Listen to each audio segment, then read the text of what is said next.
첫 시간을 주님께 예배할 수 있도록 은혜 베풀어 주심을 감사합니다. 하나님, 저희들이 이 시간을 통하여서 우리의 마음이 주님께 붙들리기를 원합니다. 우리의 마음을 붙드소서. 흔들리지 않게 하소서. 넘어지지 않게 하소서. 오늘도 아버지 예수의 이름으로 승리하며 주의 영광을 위하여 살아가게 하여 주시옵소서. 하나님, 주의 말씀을 들을 때 하나님, 저희들은 저 천성을 향하여 나아가는 소망이 우리 안에 있기를 원합니다. 고난과 슬픔과 아픔이 가득한 이 세상에 나그네의 삶을 살고 있음을 깨닫게 하여 주시옵시고, 잠시 머무는 이곳에 우리의 마음을 두지 않고 주님의 나라 영원한 안식을 누릴 수 있는 천국에 하나님 우리의 마음을 둘 수 있도록 성령님께서 우리에게 말씀하시고 깨닫게 하여 주시옵소서. 돌이킬 수 있는 결단을 우리 안에 주시기를 간절히 원하며 살아계신 예수 그리스도의 이름으로 기도합니다. 아멘. 오늘 우리 하나님의 말씀 에베소서 5장입니다. 에베소서 5장 15절에서 21절입니다. 제아전성의 지교인 신약성경 315페이지입니다. 에베소서 5장 15절에서 21절입니다. 신약성경 315페이지 우리 함께 읽도록 하겠습니다. 그런즉 너희가 어떻게 행할지를 자세히 주의하여 지혜 없는 자같이 하지 말고 오직 지혜 있는 자같이 하여 세월을 아끼라. 때가 악하니라. 그러므로 어리석은 자가 되지 말고 오직 주의 뜻이 무엇인가 이해하라. 술 취하지 말라. 이는 방탕한 것이니 오직 성령으로 충만함을 받으라. 시와 찬송과 신령한 노래들로 서로 화답하며 너희의 마음으로 주께 노래하며 찬송하며 범사에 우리 주 예수 그리스도의 이름으로 항상 아버지 하나님께 감사하며 그리스도를 경외함으로 피차 복종하라. 아멘. 할렐루야. 말씀을 통하여서 성령 충만하시기를 간절히 원합니다. 여러분, 세상은 점점 더 이 정보로 가득 차 있는 시대가 되었습니다. 예전에는 모르는 것을 그냥 모르게 지나가는 시대였다면, 그리고 알고 싶었으면 책을 찾아보거나 전문가를 만나야지만 알 수 있는 시대였는데, 지금은 다르다라는 거죠. 여러분, 종교개혁이 일어나기 전에 성경을 읽을 수 있는 사람은 소수의 사람들이다라는 것을 알고 계시잖아요. 주님에 대한 정보, 이 성경에 대해서 하나님께서 어떠한 일을 행하셨고 하나님께서 또 앞으로 행하실 일에 대한 모든 이 내용이 담겨져 있는 성경을 아는 사람은 소수의 사람들이었어요. 그렇기 때문에 정보를 아는 사람들이, 성경을 읽을 수 있는 사람들의 말에 따라서 성경이 왜곡되던 시대도 있었습니다. 지금은 어떻습니까? 지금은 반대가 됐습니다. 지금은 정보가 너무 많습니다. 궁금하면 찾아보면 됩니다. 물론 출처를 잘 알아야겠지요. 잘못된 출처는 위험합니다. 굉장히 위험합니다. 너무 많은 정보 속에서 이 잘못된 것들이 많더라고요. 지금 한국이 이제 방학이 시작이 되어지면서 수련회, 선교 많이 다니고 있어요. 집회에 대한 영상들이 올라오고 있는데, 제가 한 영상이 떠서 봤어요. 청년들이 많이 모여서 정말 뜨겁게 예배를 하더라고요. 그리고 이 방송이 또 외국으로 나가서 그런지 외국 영어로도 통역을 하면서 예배가 진행이 되는 것을 보았는데, 찬양 인도하시는 분의 멘트에서 우리를 보호하시는 하나님 어머니를 찬양합니다. 여기에서 이단의 예배였구나 라는 것을 알게 된 거예요. 그 전까지는 몰랐어요. 일반 찬양이기도 한데 갑자기 멘트를 하고 나서부터 찬양의 가사도 이들이 원하는 가사로 바꿨더라고요. 다 하나님 어머니로. 여러분, 정보가 많다고 해서 지혜로운 것은 아닙니다. 요즘 젊은 사람들은요, 휴대폰 검색창에 모든 답이 있다라고 생각을 합니다. 그런데 검색창이 방향을 알려주지는 못합니다. 오늘 저녁에 이제 금요예배 설교가 바로 이 검색에 대한 말씀이거든요. 어떻게 살아가야 하는가의 질문에 대해서 검색창에서 우리에게 정확한 답을 제시해 줄 수는 없다라는 거예요. 그런데 요즘 이 시대는 이 검색창을 의지하고 있는데요. 여러분, 우리는 하나님을 의지해야 할 줄 믿습니다. 인터넷 앞에 설 것이 아니라 우리는 하나님 앞에 서야 한다라는 겁니다. 그래서 오늘의 말씀을 통해서요, 지혜 있는 저와 여러분이 되시기를 주님의 이름으로 축복합니다. 여러분, 세상의 지혜와 하나님이 말씀하시는 지혜는 완전히 다릅니다. 성도는 단순히 착하게 사는 것이 아니라요, 하나님의 뜻을 분별하며 하나님의 뜻을 가지고 살아가야 하는 사람이 지혜로운 사람이 될 줄 믿어요. 여러분, 15절에 이렇게 말씀하지요. 그런즉 너희가 어떻게 행할지를 자세히 주의하여 지혜 없는 자 같이 하지 말고 오직 지혜 있는 자 같이 하여. 지혜 없는 자와 지혜 있는 자에 대해서 말씀하는데, 지혜 없는 자는 어떤 사람인가? 하나님 없는 것처럼 살아가는 사람이 지혜 없는 자입니다. 눈앞에 이익만을 당장 보이는 것만 쫓아가는 사람, 하나님은 보이지 않는 사람이 바로 지혜 없는 사람인 거예요. 시편 14편 1절에도 이렇게 말씀합니다. 어리석은 자는 그의 마음에 이르기를 하나님이 없다 하노라. 어리석다, 지혜 없다라는 거잖아요. 이러한 사람은 하나님 없다는 거예요. 그런데 지혜 있는 사람은 어떠한가? 여러분, 지혜의 근본이 무엇인지 잠언 9장 10절에서 말씀하고 있지요. 지혜의 근본은 무엇이라고요? 여호와를 경외하는 것이다. 여호와를 경외하는 것은 하나님을 두려워하는 것입니다. 언제나 하나님 앞에 서 있다라는 겁니다. 지혜 있는 사람은 늘 주님 앞에서 나를 돌아보는 겁니다. 그리고 지혜 있는 사람은 오늘 본문처럼 본문에서 말씀하시듯이 세월을 아낄 줄 아는 사람이에요. 여러분, 지혜 있다라는 건 왜 세월을 아끼느냐? 때가 악하다라는 것을 알거든요. 지금의 이 때가 악하다. 근데 지혜롭지 못한 자는요, 세월이 아깝지 않습니다. 왜냐하면 내일이 있다라고 생각하거든요. 그래서 내일로 미루는 거예요. 오늘 안 해도 돼. 내일 해도 돼. 내일 회개하면 돼. 내일 섬기면 돼. 내일 예배하면 돼. 다 지혜 없는 말이잖아요. 여러분, 지금 세월을 아낀다, 여기서 아끼다라는 말은 값을 치르고 산다라는 의미가 있습니다. 기회가 주어질 때마다 우리는 하나님의 뜻을, 시간을 잘 사용해야 된다라는 말이 이 아끼다에 다 들어있는 거예요. 지금 크리스천들이 조심해야 할 것이 무엇이냐면, 정말 열심히는 삽니다. 그런데 그 열심이 하나님 앞에서 열심이 아니다라는 것이 문제라는 거예요. 주를 위한 열심이 아닌 것이 문제인 거예요. 우리 코람데오라는 말이 지금 자주 사용하게 되어지고 있는데, 하루하루 하나님 앞에서 살아가야 할 줄 믿습니다. 지혜 있는 성도는요, 시간을 잘 관리하는 성도가 아니라 진짜 지혜 있는 성도는 시간을 하나님께 드리는 성도입니다. 하나님의 시간이니 하나님을 위해서 쓰겠습니다. 이것이 지혜 있는 거예요. 내가 시간을 잘 관리하고 계획을 짜서 그 계획대로 진행하는 것이 지혜로운 것이 아니다라는 거죠. 나의 시간이 아니라 주님의 시간입니다. 헛되이 보내지 않게 하소서. 바로 이 마음을 가진 사람이 지혜로운 사람인 줄 믿습니다. 또 지혜로운 사람은 하나님의 뜻을 이해합니다. 주님의 뜻이 무엇인지를 알기 때문에 바른 길을 가요. 하나님의 뜻을 아는 사람들은요, 돌아가지 않습니다. 이 돌아간다는 말은요, 지혜롭지 못하기 때문에 하나님 그래도 사랑하셔서 어떻게든 그를 다시 부르시잖아요. 근데 돌아서 오는 사람은 지혜가 없는 사람이죠. 진정한 지혜가 있는 사람은 말씀을 듣는 순간에, 아, 이건 내게 주시는 말씀이다.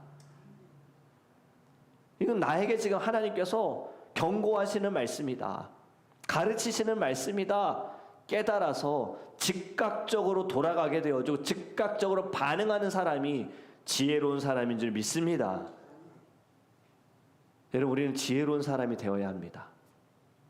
굳이 어차피 가야 할 길인데, 어차피 돌아가야 하는데 왜 힘들게 돌아가고 왜 멀리 돌아갑니까? 왜 한 대 맞고 돌아갑니까? 여러분, 지혜 있게 말씀을 들을 때 주께로 돌아가기 원해요. 모든 말씀은요, 다 하나님은 우리에게 그때 주시는 말씀인 거예요. 제가 어릴 때부터 유년부 교사로 봉사하면서 유년부 설교, 아이들 설교는 사실 굉장히 좀 단순하지 않습니까? 인물에 대한 설교이기도 합니다. 지금 매일 이드니하고도 큐티를 하는데 작년 큐티하고는 다릅니다. 굉장히 심플해요. 말씀도 이 전체적으로 다 읽질 않아요. 어느 딱 부분만 같이 읽고 내용도 한 5줄밖에 안 되는 거예요. 근데 이 5줄도 이든이는 집중하기가 어려워요. 그 내용을 이든이에게 맞춰서 이야기를 하는데, 제가 작년부 큐티를 할 때도 은혜를 받지만 이든이 큐티를 하면서도 또 받는 은혜가 있어요. 왜냐하면 작년부에서 하는 큐티에는 또 어느 말씀 가운데 하나님이 주신 은혜가 있는데, 또 이 아이들의 그 큐티의 내용에서도 지금 이 부분에서는 또 하나님께서 이러한 지혜를 주시고 이러한 변화를 주시고 또 깨달음을 주시는구나가 있거든요. 우리는 늘 말씀 앞에서 우리는 겸손해야 할 줄 믿습니다. 내가 안다고 생각한 때에는요, 그 알미 은혜를 받지 못하게 하더라고요. 우리가 지금 하는 성경 공부, 사실 여러분 다 아는 성경 공부잖아요. 인물 성경 공부 다 아는 사람들이잖아요. 아담, 가인, 에녹, 노아 다 알잖아요. 근데 이거 아는 거, 이거 또 하네. 여러분, 목회자들은 그 아는 내용을 몇 번을 설교할까요? 여러분, 우리는 아는 것이어도요, 그 안에 진리가 있고 또 비밀이 있는 줄 믿습니다. 중요한 건 내 마음입니다. 내가 이 말씀 어떻게 듣고, 그전에는 내가 깨닫지 못한 것이, 지금 이 상황 가운데 지금 내 순간에 내 마음에 하나님께서 지금 무엇을 지금 나에게 원하시는가, 말씀을 통해 깨닫고 주께로 돌아가시기를 간절히 원합니다. 여러분, 수요일 우리가 성경 공부를 생각해 볼 때 우리는 또 다른 핍박 속에 살아간다고 말씀드렸잖아요.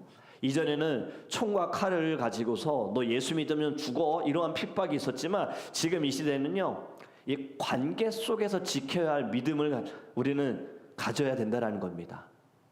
여러분, 진리의 기준이 지금은 다수의 의견으로 바뀌게 되잖아요.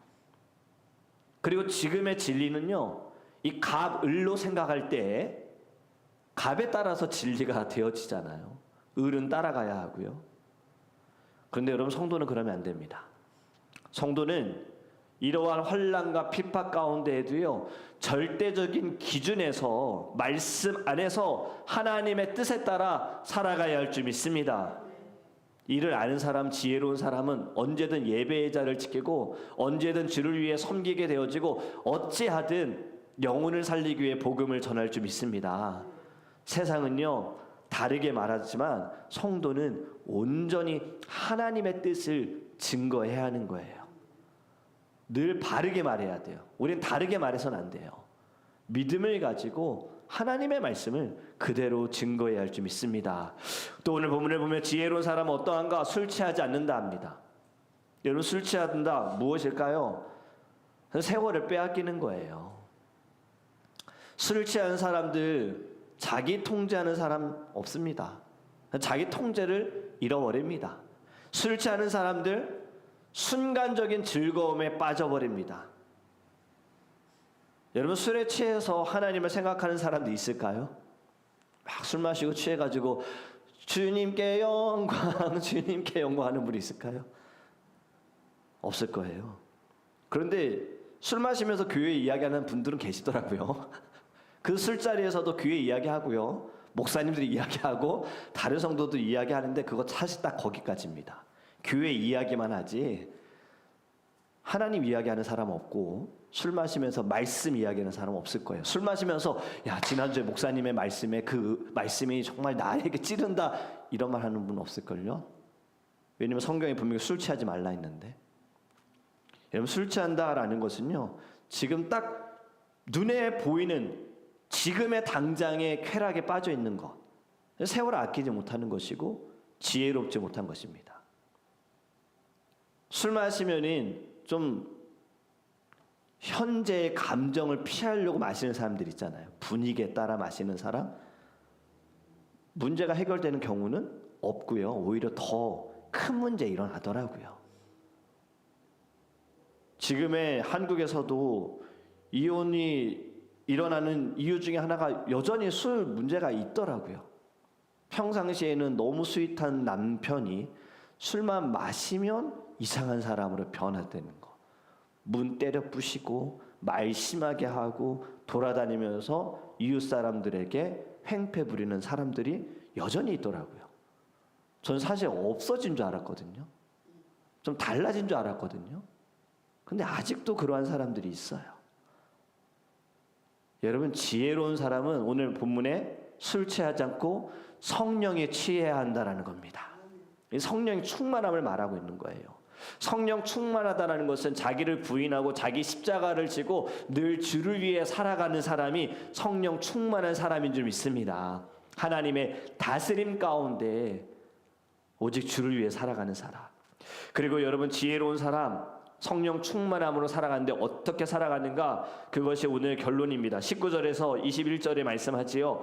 시와 찬송과 신령한 노래들로 서로 화답하며 너희의 마음으로 주께 노래하며 찬송하며 범사에 우리 주 예수 그리스도의 이름으로 항상 아버지 하나님께 감사하며 그리스도를 경외함으로 피차 복종하라. 할렐루야. 여러분, 이렇게 살고 계십니까? 믿습니다. 이렇게 사신 줄 믿습니다. 매일매일이 여러분의 입술에 찬양이 있는 줄 믿습니다. 하나님께서 생각나게 하시거나 우리가 새벽에 부른 이 찬송가든 주일에 불렀던 찬양이든 그냥 유튜브에서 흘러나왔던 찬양이든 계속해서 여러분들에게 그 찬양이 계속 생각났으면 좋겠어요. 머릿속에 찬양이 울려 퍼졌으면 좋겠어요. 그리고 함께 찬양하는 거예요.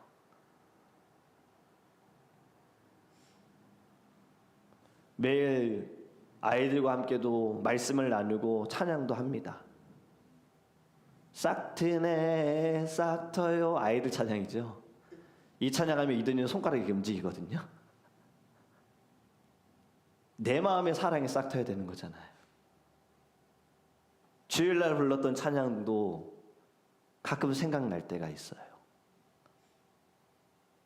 오늘 우리가 부른 찬송가 저 높은 곳을 향하여 너무 오랜만에 불러보는 찬송가였어요. 사실 저는 이 찬송가를 부를 때 늘 제 마음에 생각나는 그 느낌이 뭐냐면, 예전에 봤던 한 기독교 영화에서 핍박당하시는 분이 이 찬양을 부르는데 그 장면이 자꾸 생각이 나요. 그 환난과 어려움 가운데 고통을 당하면서도 이 찬양을 부르면서 믿음을 지키는 마음이 느껴지는 거예요. 나는 오늘도 저 높은 곳을 향하여 나아갑니다. 날마다 나아갑니다. 나를 붙들어 주세요. 내 마음 붙들어 주세요.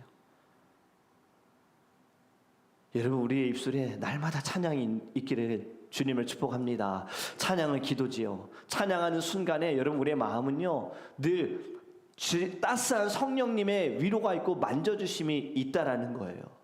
그리고 또 20절에 범사에 무엇을 하느냐? 매 순간순간 감사한다는 겁니다. 성령 충만한 사람은요 불평하지 않습니다. 원망하지 않습니다. 불만을 갖지 않아요. 그냥 다 감사, 주께 감사, 하나님께 영광, 주님께 영광. 나 같은 죄인 살려주신 주님 감사합니다. 예배할 수 없는 나를 예배자로 인도하심을 감사합니다. 나 같은 자를 정말 아무 능력도 없는 나를 주님 섬기게 하심을 감사합니다. 소망이 없는 나에게 천국의 소망을 주게 하심을 감사합니다. 다 감사. 우리 주기도문으로 늘 예배를 시작하는데 일용할 양식 주신 것도 감사잖아요. 여러분, 선교 다녀온 아이들이 먹는 것이 예전에는 막 반찬 투정했던 아이들이 좀 안 하게 될 수밖에 없어요. 우리가 바세코에 갔을 때에도 늘 똑같은 음식이었어요. 밥, 국에도 그 무처럼 생긴 잘 모르는 야채 하나, 닭, 치킨. 물론 마늘이나 이런 것도 딱 잘랐지만 그건 국에 이제 우러나는 거고. 이런 음식을 나눠줬던 아이들이 돌아와서 불평한다? 그럼 선교 또 가야죠. 다 감사합니다. 쉴 수 있는 것, 잘 수 있는 것도 감사. 우리가 아는 유럽의 프랑스, 못 사는 나라 아니죠. 근데 오늘 어저께 뉴스에서 지금 프랑스에 어린이 홈리스가 굉장히 많아졌대요. 집이 없는 아이들이요. 여러분, 이제 유럽도 선교해야 하는 나라가 돼버렸어요. 교회가 무너지고 나라가 어려워지는 이 모든 상황들, 사람들이 모르는 거예요. 왜 나라가 어려운가? 하나님에게서 벗어나니까 어려운 거잖아요. 성경에 그게 다 가르쳐주지 않습니까? 북이스라엘의 왕들이 악하니까 이스라엘이 어려웠잖아요. 잘 모르는 거예요. 이제는 진짜 선교를 남미 어디 동남아시아가 아니라 이제 유럽으로도 가야 되는 상황이 돼버렸어요. 그곳에 복음을 전하고 교회를 세워가야 하는. 근데 우리는 잘 수 있는 것도 감사. 예배할 수 있음도 감사. 지붕 있음도 감사. 아무리 더워도 그래도 이곳이 있음에 감사. 여러분 매일매일 감사하기를 간절히 원합니다. 이것이 바로 성령 충만한 사람, 지혜로운 사람의 모습인 줄 믿습니다. 지혜 있는 성도는요, 관계 안에서 드러나는 거예요. 21절에 그리스도를 경외함으로 피차 복종하라. 교회 안에서, 가정 안에서, 직장 안에서 성령 충만함으로 함께 살아나시기를 간절히 원합니다. 말씀을 맺습니다. 여러분 세상은 늘 우리에게 이야기할 겁니다. 너희는 정말 지혜롭냐? 교회에 나가는 것이 뭐 유익하냐? 예배하는 것이, 신앙이 너의 삶을 더 풍요롭게 만드느냐? 예배한다고 너의 건강이 좋아지느냐라고 계속 우리에게 질문할 겁니다. 왜냐하면 세상은 더 가져야 행복하다라고 말하잖아요. 이럴 때 지혜로운 성도는요, 예수가 내 안에 계심으로 충만합니다, 충분합니다라고 고백하는 자가 지혜로운 자인 줄 믿습니다. 지혜는 똑똑한 사람이 아닙니다. 하나님의 시간을 하나님 외에 사용하고요, 하나님의 뜻을 분별하고요, 성령으로 충만하여서 날마다 감사와 찬양으로 살아가는 사람이 지혜로운 성도다라는 겁니다. 저와 여러분이 진정한 지혜로운 하나님의 자녀가 되어서요, 가정을 살리고 교회를 살리고 이 세상을 살리기를 주님의 이름으로 축복합니다. 세상은 갈수록 어두워질 겁니다. 계속해서 혼란스러워질 겁니다. 그럼에도 불구하고 우리는요, 주의 빛과 주님의 소금으로 이 세상을 살아가야 합니다. 오늘도 말씀을 기억하며 이렇게 기도했으면 좋겠습니다. 주님, 저희가 세월을 아끼게 하여 주시고, 주님, 하나님의 뜻을 분별하게 하여 주시고, 주님, 저희들의 입술에 날마다 찬양과 감사가 있게 하여 주시고, 주님, 저희들이 서 있는 자리에서 어찌하든 하나님 살릴 수 있는 자가 되게 하소서. 저희들에게 지혜를 주시기 원합니다. 하나님을 경외하는 자, 하나님을 두려워하는 마음이 우리 안에 있기를 원합니다. 나는 늘 예배한다고, 나는 늘 기도한다고, 나는 섬기고 있다고 너무 당연하게 여기면서 주님을 두려워하지 않는 순간들이 있고, 내 마음이, 내 주장이 우선이 될 때가 있습니다. 주님 용서하여 주시고, 이제는 진정한 지혜로운 사람이 되어 세월을 아끼게 하시고 성령 충만하게 하소서. 우리 함께 주여 부르짖어 봉사하기도 합니다.